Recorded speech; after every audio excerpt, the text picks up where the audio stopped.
aku taunya kalau di Korea, kita mau masukin game ke sana, kita harus kerjasama dengan perusahaan lokal. Baru bisa masuk ke KakaoTalk segala macam. Vietnam juga begitu. China Mainland kita harus daftar ke dua kementerian gitu ya. Terus game kita baru di-approve, baru bisa rilis di China.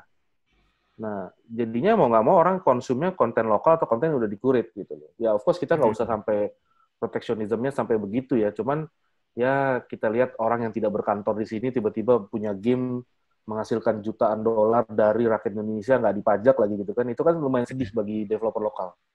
Mungkin pemerintah bisa di situ. Level of playing field-nya dibuat sama dong ya. Betul. Either dia harus transfer ilmu lah atau harus joint Tapi venture kemarin lah. pemerintah udah. Terus sama ade lo sekarang masih kolaborasi atau dia udah megang sendiri? Dia memang udah jadi CEO-nya Touchstand sekarang ya, dan tapi kalau mau kolaborasi ya lanjut karena kita kan sebenarnya main game ini platform. Kita nggak bergerak di dunia, maksudnya kita nggak nyiptain game, kita malah ngangkat game-game developer lokal gitu. Jadi salah satunya ya Touchstand juga gitu. Jadi sebenarnya main game ini lebih ke arah platform ya, agregator dari Betul. Jadi game developer ya. tuh seperti App Store ya, tapi kita nggak bilang kita compete lah karena kita nggak ada basis aplikasinya. I see. Kalau game developer lokal ini setahu lo tuh ada berapa pemainnya bro? Kalau dibandingkan dengan game yang asing yang ada di Indonesia ya? Ya, sebelumnya waktu Backcraft masih ada ya, maksudnya masih aktif. Sekarang kan udah dilebur. Kita ada data tuh, tapi memang datanya ini terus lah. Backcraft dan AGI, Asosiasi Game Indonesia itu ada ngedata, sebenarnya kita ada sekitar 200-an game developer yang terdaftar gitu ya, yang berbadan hukum kasarnya gitu. Ya, ini yang lokal ya berarti ya? 200. Ini lokal doang. 200-an. Tapi memang angkanya sekarang pasti naik turun. Dan juga kalau kita lihat, kalau yang tidak berbasis hukum, yang benar-benar kasarnya indie, kasarnya kayak baru lulus atau bahkan lagi kuliah bikin dan segala macam, itu banyak sih, bisa sekitar 1.000 sampai 2.000 game developer di Indonesia ini gitu. Kalau yang kompetitor dari asingnya, kira-kira? Kalau yang dari asing, kebanyakan dari China Mainland, dari Jepang tapi sekarang udah jarang masuk. Dulu waktu zaman 2010 banyak tuh yang mau masuk, akhirnya invest juga di Touchstand. Tapi sekarang memang China Mainland sih. Contohnya Tencent ya kan, Garena hybrid ya, dia Garena itu sebenarnya dari Taiwan terus dia pindah ke Singapura, akhirnya jadi perusahaan Singapura, tapi investor banyak dari China juga.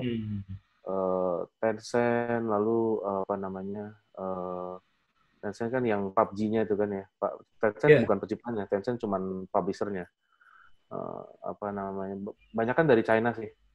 China Garena ya? kan ada Free Fire, terus nanti... Iya, Free Fire itu anak gue sering main. Iya, itu dari Garena tuh.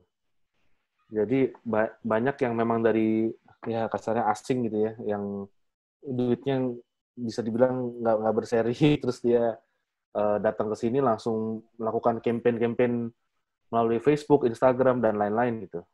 Jadi spending mereka besar loh, bisa $1 juta sehari. Buat gitu. campaign-nya aja? Buat campaign install. Spending mereka jutaan dolar lah. Iya. Kalau pemerintah sendiri gimana dukungannya terhadap game developer di Indonesia? Kalau aku lihat sih sekarang intinya sih sebenarnya apa ya? Saya nggak suka model negara lain, kita sebut nama misalnya Singapura, di mana pemerintahnya itu terlalu sayang, maksudnya dikasih grant, dikasih apa segala macam gitu ya. Jadinya jadi kalau kayak saya lihat sugar daddy ya, ngasih macam-macam ya. Iya. Kalau saya lihat sebenarnya sebuah perusahaan apapun, apalagi perusahaan game itu memang harus ada natural law-nya aja. Jadi di mana kalau dia nggak make money ya bangkrut aja gitu. Kan kasarnya itu kan the nature of business gitu. Jangan kita sokong-sokong sampai kasih grant, kasih apa segala macam sampai akhirnya susah. Mereka juga jadi manja gitu. Nah, di Indonesia sendiri kalau saya lihat ya memang of course I know, maksudnya saya baca dan saya analisa ya pemerintah nggak mungkin bisa mikirin satu sektor aja, karena kita masih negara kita besar, luas, dan banyak problem-problem yang lebih penting daripada oh ini game developer kita bantu gitu kayak gitu kan ya. Jadi memang kalau perhatian khusus dan lain-lain masih kurang, tapi ya udah nggak apa-apa, karena yang tadi saya bilang lebih baik kita dari pertama langsung hard gitu ya. Lu kalau emang nggak make money nggak usah nggak usah di sini deh gitu kasar gitu ya. Atau Menarik. Ini iya. tipe pengusaha banget nih ya, pengusaha yang Iya, tapi kalau dilihat pemerintah melakukan apa banyak, kita sering banget diundang misalnya pergi ke Gamescom di Eropa, ke Tokyo Game Show juga dibiayain pernah gitu loh.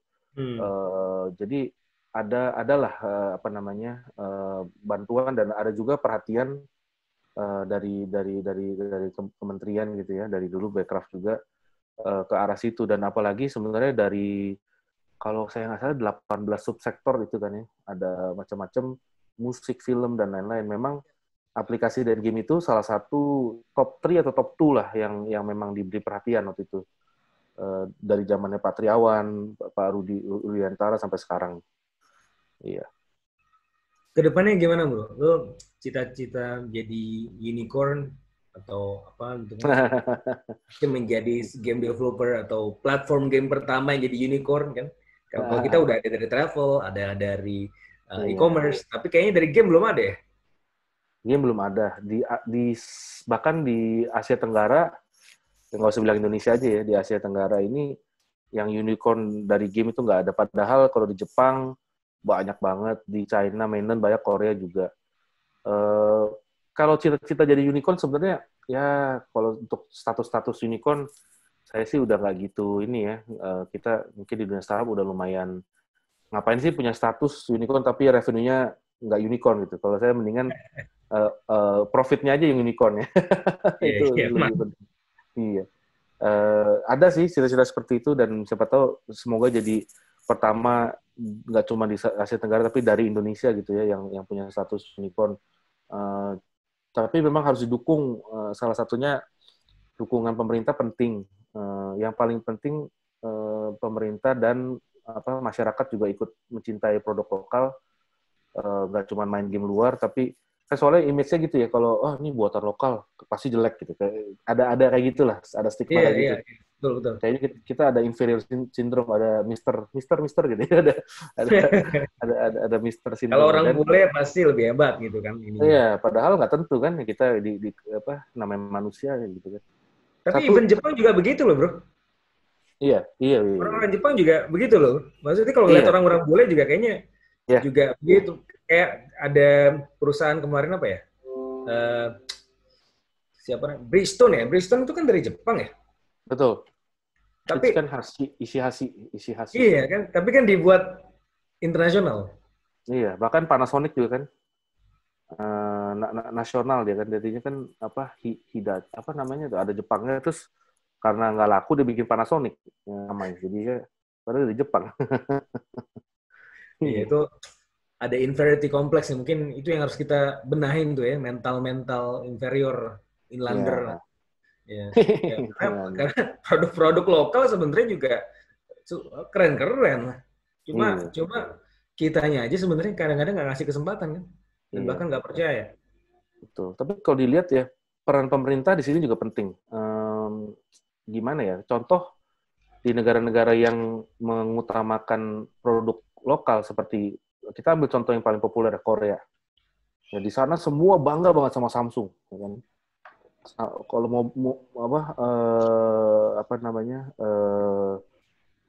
mobil pun pakainya produk lokal gitu, Hyundai lah apa segala macam. Itu semua sebenarnya dari pendidikan di dalam negaranya sendiri sih.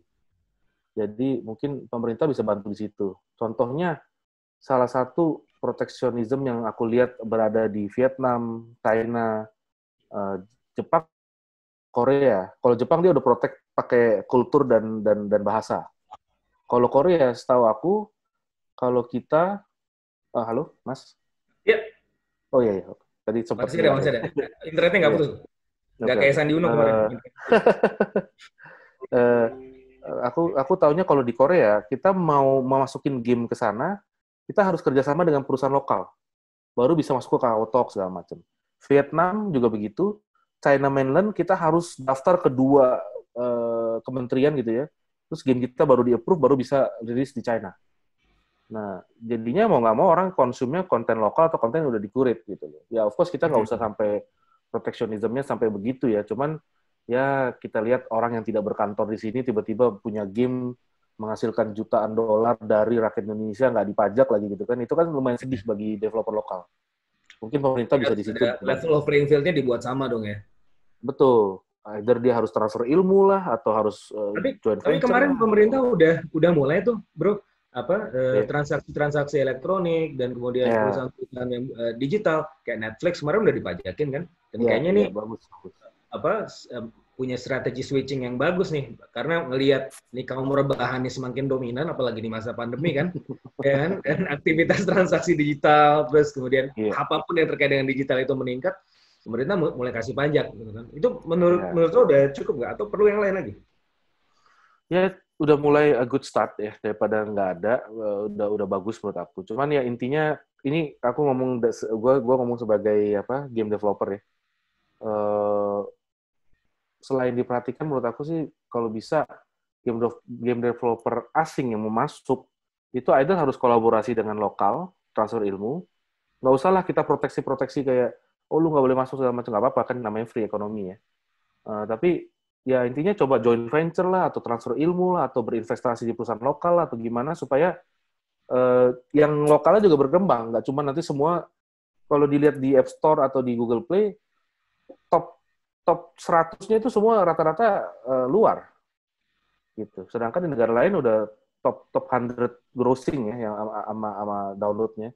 Itu rata-rata ya kalau Tencent lagi, terus nanti ini lagi, itu lagi gitu. Semua perusahaan-perusahaan asing. Itu kalau bisa dibantu supaya Tencent punya teknologi tapi dibuat oleh mahasiswa di Jogja misalnya, gitu kan lumayan keren kan. Jadi bisa membantu ekonominya juga gitu.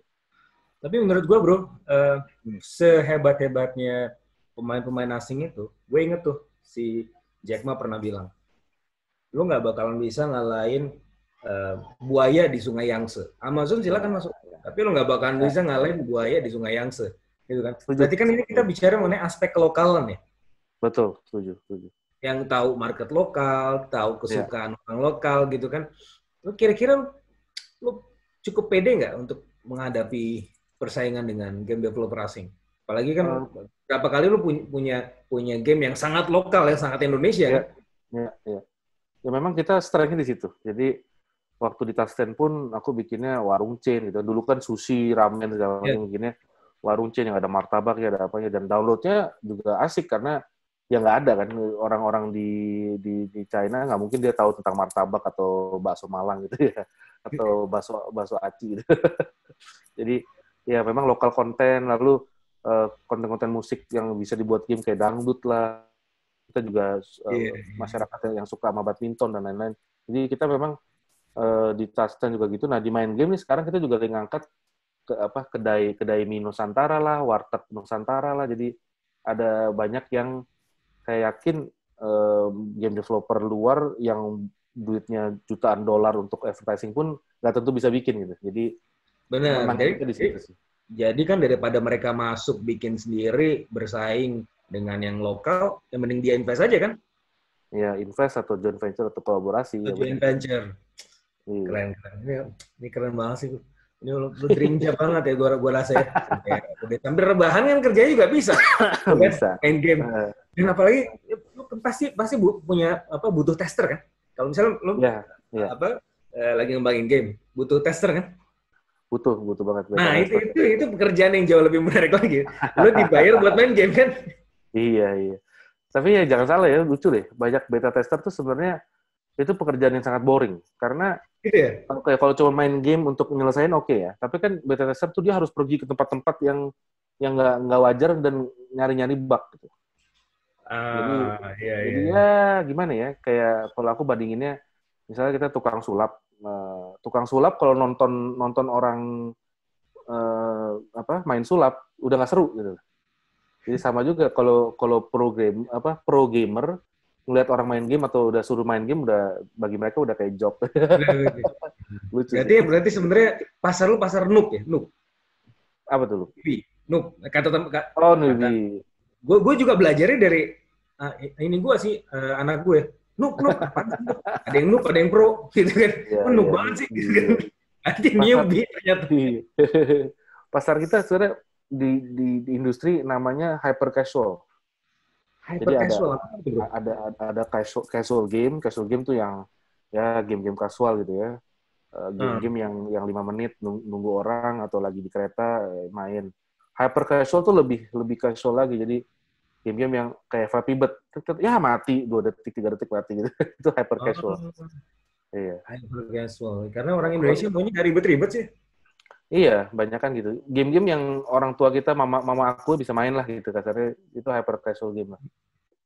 Yang Candy Crush, yang cuman yang apa match 3 game gitu loh, puzzle Candy Crush mainnya sambil ngapain. Itu gitu. Hyper casual namanya ya. Hyper casual game ya. Asik. Oke. Iya. Terakhir nih, Bro Anton, apa pesan-pesan lo buat ada 2, buat generasi muda apa? Terus buat emak-emak yang ngeliat kok kesel banget gitu anaknya main game terus gitu. Apa pesan-pesan lo? Sebenarnya untuk generasi muda ya apa namanya, kita udah saatnya sih bangkit ya, nggak cuma jadi konsumen, nggak cuma jadi penikmat, tapi juga menjadi pembuat itu, kreator. Saya benar-benar rindu banget supaya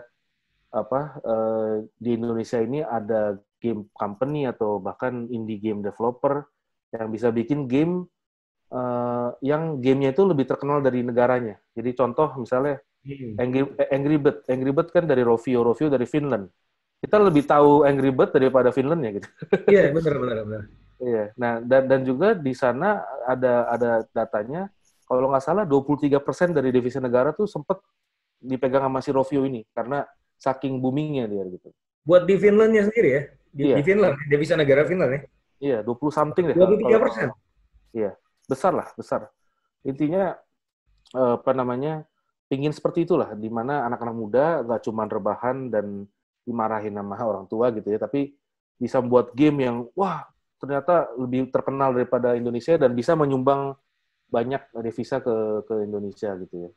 Itu satu subsektor game. Jadi yang Pak Jokowi waktu baru naik dia bikin satu visi di mana kita subsektor kreatif ini harus menghasilkan uang, yaitu bisa terrealisasi. Nah, untuk mama-mama gitu ya, saya juga sendiri orang tua. Jadi dikit banyak juga nggak pingin anak saya tuh main game terus gimana. Sebenarnya game itu jangan disalahkan. Jangan disalahkan gamenya, jangan dilarang-larang. Apalagi saya tahu sebagai orang tua, kita kalau ngelarang anak malah anaknya merasa ya sesuatu yang dilarang itu nikmat gitu ya. Jangan sampai juga ada dendam masa lalu kayak lo dulu ya. Nggak jadi beli Nintendo. Tapi iya betul. Jadi tapi intinya sih kalau saya lihat dari apapun itu adalah moderasi. Jadi peran orang tua penting untuk apa? Untuk mendisiplinkan dan memprioritaskan. Nah, 2 kata kunci aja itu. Dimana jangan salahkan gamenya. Kita prioritaskan aja. Oke, pekerjaan rumah udah kelar belum? Udah. Ibadah udah. Bantu-bantu orang tua udah. Nah, silakan main game gitu. Jadi kita kasih waktu misalnya dalam 24 jam, of course orang harus tidur dan segala macam. Ya kasih waktu 2 jam deh, bebas main game 3 jam. Jadi jangan nggak boleh gini segala macam. Apalagi dengan takut-takutin kayak nanti matanya rusak, nanti ini segala macam dan lain-lain. Malah jadi ya orang yang dilarang tuh biasanya menurut aku malah lebih penasaran gitu. Jadi kayak gitu sih, disiplin dan prioritas. Karena dunia berubah ya bro ya. Dulu kan sebenarnya kan kalau zaman kita zaman dulu banget belum banyak game kan, mainnya kan kita keluar kan. Ya itu juga main kan. Betul. Ya sekarang di saat-saat seperti ini dunia udah berubah, semakin IT related ya transaksi ekonomi juga udah berubah, sudah semakin digital. Betul. Game pun udah sangat digital gitu sekarang, nggak usah main keluar rumah gitu. Tapi tetap bisa berinteraksi. Gue rasa sih gamer juga nggak jadi antisosial juga, karena gue ngeliat anak gue dia interaksi juga sama teman-temannya, kenalan juga sama teman-teman baru gitu kan. Betul. Ya, semua itu ada tempatnya gitu ya, kira-kira bro. Ya, ada fase dan tempatnya, betul. Oke, keren banget. hari ini kita diskusinya. Terima kasih buat waktu yang pastinya sangat sibuk ya, udah bisa menyempatkan di acara ini. Makasih banget. Nanti kita buat viral, kita kasih ke mak-mak, kita kasih ke generasi muda. Oke, makasih Mas Fitra. Thank you, Bro Anton. Thank you ya, makasih banyak nih. Yuk, sampai ketemu salam lagi. Salam gamer. Ya, salam gamer.